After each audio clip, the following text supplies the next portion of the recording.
Shalom. నిన్న పంపించినటువంటి వీడియోలో రక్తం ద్వారా పాపాలు పోవంటున్నావు కదా బ్రదర్, ఎలా మరి పాపాలు పోతాయి అని అడిగారు. మిత్రులారా, బైబిల్ చదవండి, బైబిల్ పరిశీలన చేయండి అని చెప్పినప్పుడు నేను చెప్పే విషయాలు అర్థమవుతాయి.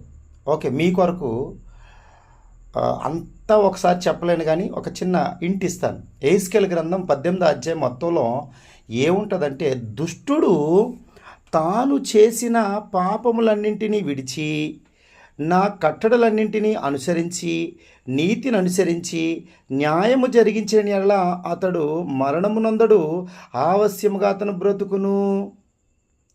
అతడు చేసిన అపరాధములలో ఒకటియూ జ్ఞాపములోనికి రాదు. ఇది దేవుని యొక్క గొప్ప కనికరము, కృప. ఎంత అద్భుతమైన విషయం. ఇదే కాకుండా అతని నీతిని బట్టి అతడు బ్రతుకును. దేవుని నామానికి మహిమ కలుగునుగాక. మిత్రులారా, మనము ఎవరి పాపముల నిమిత్తం వారే ప్రాయశ్చిత్తము పొందాలి. ఎవరి పాపముల నిమిత్తం వాళ్ళు గుర్తించి దాన్ని విడిచిపెట్టాలి. అప్పుడు నీతి న్యాయములు జరిగించాలి. అప్పుడు కదయా దేవుని యొక్క ఉద్దేశాల్లో మనం సఫలమవుతాం. ఇది అందువల్ల రక్తము వల్ల పాపాలు పోవు.